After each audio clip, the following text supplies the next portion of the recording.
Hello, everyone, and welcome to this episode on Mid-South Wrestling.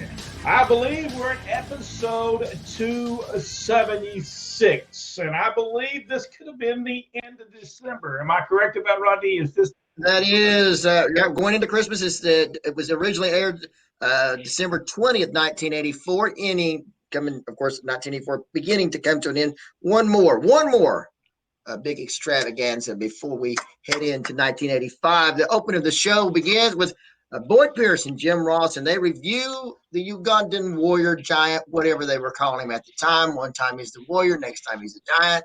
Who knows? But Kamala did say video, which is more than I can say for the new North American champion, Brad Armstrong, but I'm not bitter about it at all. The situation between, of course, building up for Kamala as they recap all that he has done. And, of course, he also did something similar, I'm sure, in 1983 when he was there before as well. Pretty much a repeat of what they did then, except it may be different people. Then we had, of course, Kamala with the attack on Reed, where he splashes him repeatedly after Buddy Landell and Ernie Ladd stretches him out there. And then, of course, the very next week, he had as Kamala versus TA, and then again, Kamala with the splash. Apparently the only hold or move he can possibly do. Now, but I'm not upset about that whole thing of all that time they took spending with Kamala and the North American champion, Brad Armstrong, winning it. Hey, Jack, do you have any chill pills for him? I mean, he's mighty upset on this program this week. I got some workers. I just that can make anybody feel better. I just hate. I just don't. Not happy about this. Wasn't happy about it at the time either, if you remember. Not happy about it at all. In fact, we have no interview, no video, no replay of him winning the North American title. Just if you missed it last week, you missed it. But they did take the time to show the Kamala special that was done in 1981. So that was, I think, and of course, we've also shown the video of Ted Dibiase beating the Junkyard Dog from 1982. Very great on the program. Anyway, we go on to the program. Anyway, we're going to return. Of course, and now they're going to recap with Ted DiBiase and the match with Steve Williams and Hercules Hernandez against the Rock and Roll Express. The Rock and Roll Express did, in fact, win that match. Did you get it in 3D? I'm sorry, did I? I went blurry all at once. I think that I almost blacked out because you were so upset about the thing. So I think. Well, we're moving on now. We forgot about that, but now that you brought it back up, I'll talk about it for 10 more minutes. Anyway, so now we go back and we have they're going to have a return match with Ted DiBiase and Hercules Hernandez, the Mid-South Tag Team Champions, against the Rock and Roll Express. And beginning of this, Jack, how did you like Jack Curtis's hat during that introduction? I did not. You did not? I thought it was very stylish, especially right after the matches. Apparently, he was going to go jump on the ship. Brent, what did you think about that? I thought it was, Jack Curtis did the way before he would do the announcing in the live arenas and stuff. So I guess that they needed a ring announcer for whatever reason. Who wasn't there that they couldn't do the announcing? It was Bill Watts that wasn't there. Bill and Joel was not there. Apparently, Joel might have been graduating for broadcast school. That wasn't when. That was not when David Von Erich passed away, was it? No, I think we've covered that in a previous episode. I think Bill Watts went to that funeral earlier in the year. They just probably went to the Bahamas. It was Christmas, and they didn't want to be there. Bill can do that. He's the boss. I guess that's okay. Anyway, at least we didn't have to put up with the stupid football analogies. All right, so now in the match is Ted DiBiase and Hercules Hernandez against the Rock and Roll Express. Brent, what do you think about this one? I thought it was a great match. I thought, there is no better wrestler in the world than Ricky Morton. So, if he's going to sell the match and he's going to make his comeback, that's to me, it was another great match of the Rock and Roll Express. Yep. Jack? Yep, I totally agree. Great timing from everybody. It was just a perfect Rock and Roll Express match.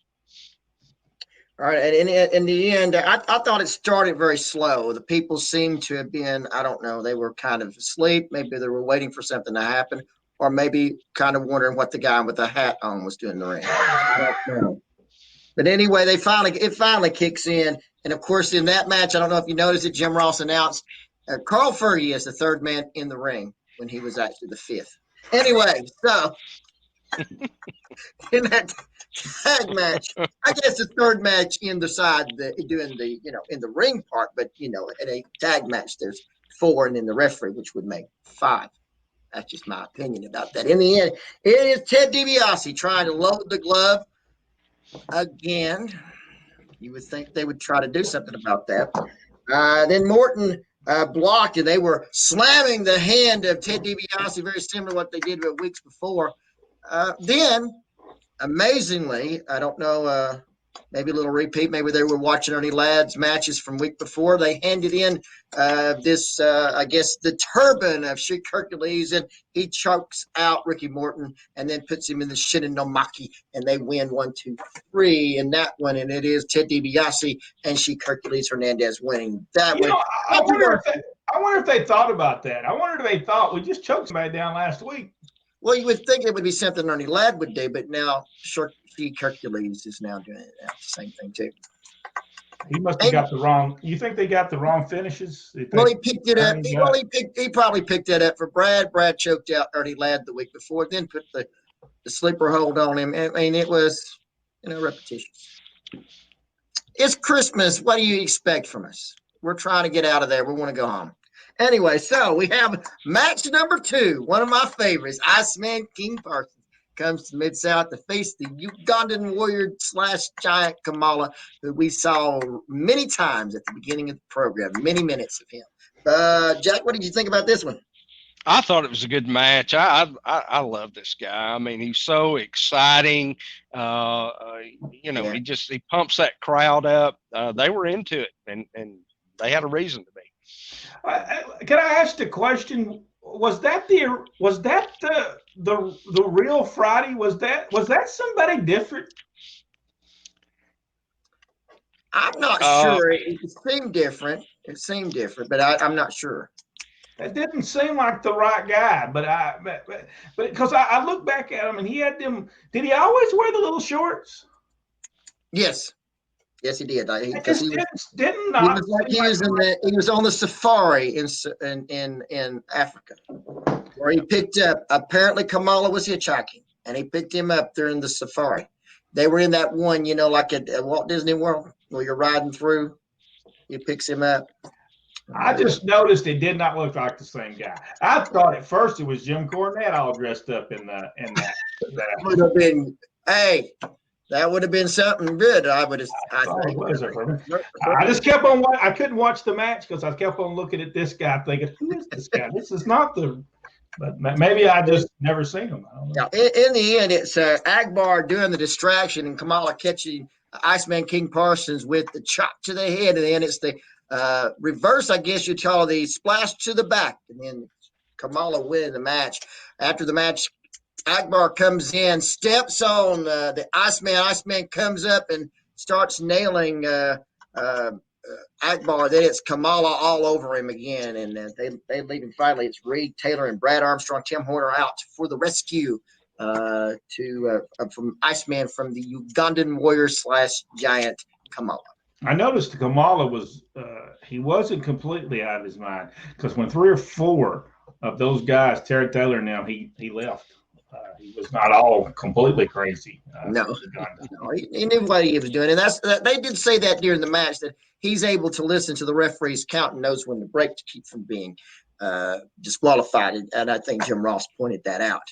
during the match. Next match, number 3, is a tag team match. Steve, Dr. Death Williams, and Buddy Landale. He's the Mid-South Television Champion versus Terry Taylor and Tim Horner. Brent, what did you think about this one? This match was so good. Number one, Tim Horner should have been pushed better than he got to push. He was over. He could work. I think Terry Taylor and Tim Horner could have been a great tag team. They could have drew a lot of money with them. And this, to me, just showed all 4 of these guys. They were so good at what they were doing in there. There's no doubt. Jack? I totally agree, especially about Tim. I think the biggest loss that they had up there, and this is nothing against Brad because the whole situation with Brad was handled wrong, but if they were going to put the title on somebody real quick, Tim Horner should have been the one that they did it to because he was over. Yeah. But the match was really good. Really good match. Even with Steve Williams in there, it was a good match. In the end, is Tim Horner going for a flying head scissors in the corner against Steve Dr. Death Williams. Williams catches him into the Oklahoma Stampede, and it's Steve Williams and Buddy Landale the winner in that one. I love that finish, though, because when he goes to get it, and he just kind of just manhandles them and throws them into that Stampede, to me, that was a tremendous, and it didn't hurt anyone. No, because it was just a mistake, and you have good matches, honestly, the finish is irrelevant, really, because nobody really remembers. They just remember what a great match it was. That's kind of the same thing when we used to go to Atlanta and watch Mr. Wrestling 1 and 2 against OEG. We really couldn't tell you who won. We just knew it was a good match. It's fantastic. Just fantastic. Match number 4 has the newly crowned North American Heavyweight Champion, Brad Armstrong. No interview, no replay of last week, no anything. He's just coming out there. It's sink or swim as he faces Dibiase. Tremendous match. Both of them did a fantastic job, I think. Jack, what do you think about this one? Oh, I agree. Dale's one of those guys you don't hear much about anymore, but boy, he could work.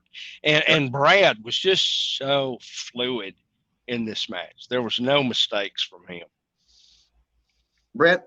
You know, I'm actually watching this him putting on the sleeper hold on Dibiase right now, and the way he got into it, he hit that drop kick and went directly into the and that was tremendous. Yeah. Then we have match, and that's the end of it, ladies and gentlemen. The first appearance of the North American champion, and that is all he gets for his trouble. Just that match, and that's it. No interview, no big fanfare, nothing. Hey, that's all he gets. The match number 5, or did I say match number 5? I mean match number 5. It's the Guerrero brothers. It's Chavo and Hector Guerrero, the Alamo Busters from Mexico, as Boyd Pierce always liked to say, to face Butch Reed and Private Terry Daniels. Jack, what did you think about this one?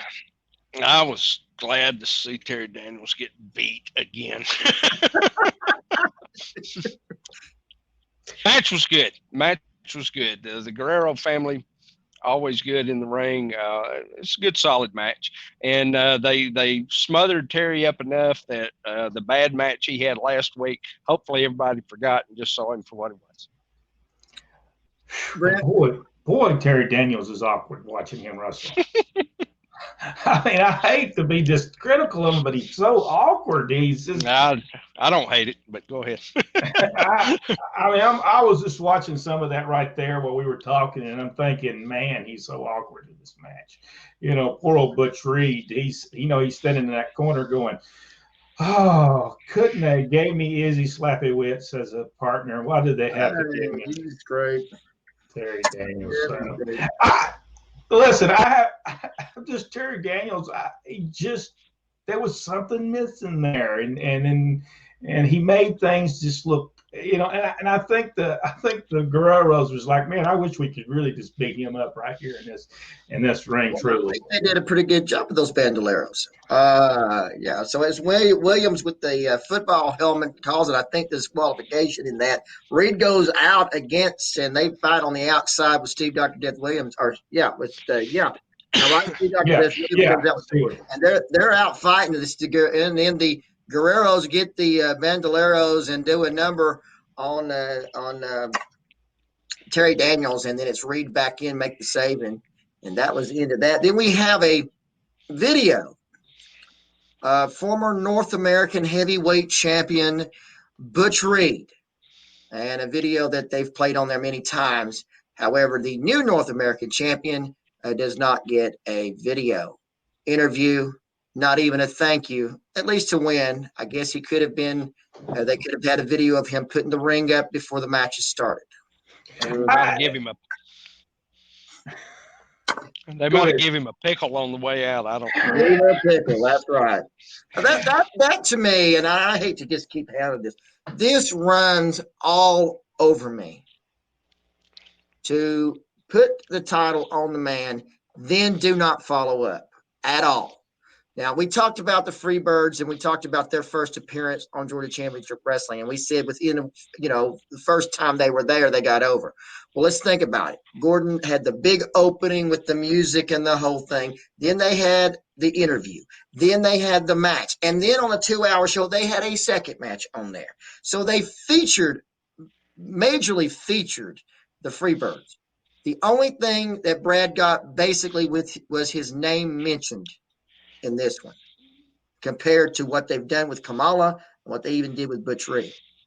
Yeah, so they I'm really offended by this. I mean, it's just awful. They want to blame. They want to, and I've heard Jim Ross. So I really truly I like Jim Ross, but Jim, you're wrong. It was not Brad Armstrong's fault. It was not. It was the people who were booking him. And I'll put Bill Watts in that, because when Magnum TA won the North American title, he had an interview at the front of the ring, and they talked about him winning the North American title. They made a big deal out of it. They give Brad a match with Del Beasley on television.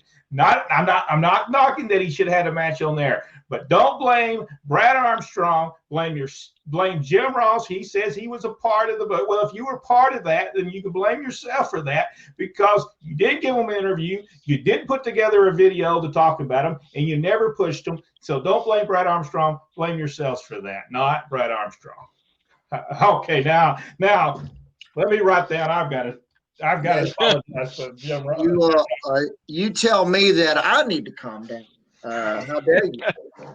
Jack, would you like to follow up with anything that was said about that? Yes, I was solely disappointed with the announcer, the older guy. What's his name? It just left me. Boyd Pierce. Boyd Pierce wore a black jacket. Oh, well.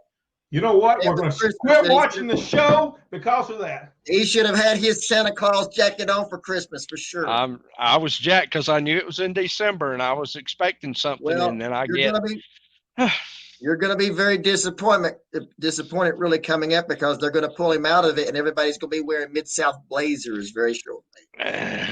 Oh, by the way, next week on this program, I will show one of the patches that they put on those jackets. I actually have one, and I will show that next week right here on Mid-South Wrestling Review. We were episode 276, and we apologize during this program if we insulted anyone on this program. I apologize for nothing.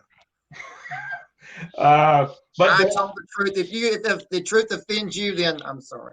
But I will tell you this: we take very, very when it comes to Brad Armstrong, we take that very seriously, because you blame him when it was not his fault, and you did not try to get him over. And please don't say you did, because you didn't. And the same thing goes with WCW or anywhere else Brad Armstrong did. You did not want to get him over.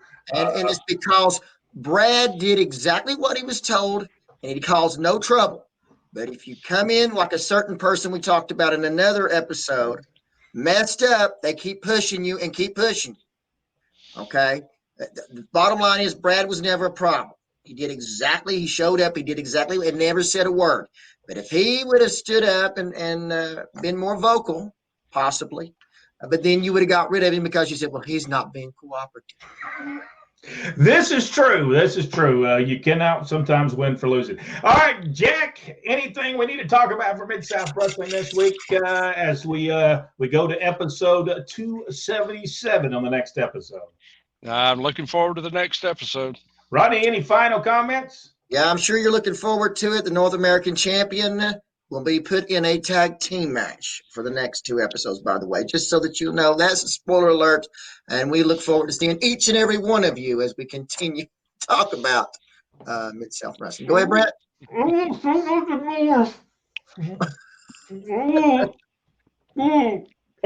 your mouth? We'll just see you on the next episode. Thank you so much. If you're watching this, give us the big thumbs up and subscribe to the channel. Go one step further and go and hit that notification bell to let you know every time that we upload a video right here on YouTube Pro Wrestling Inside Out. Thank you so much, and we'll see you on the next episode.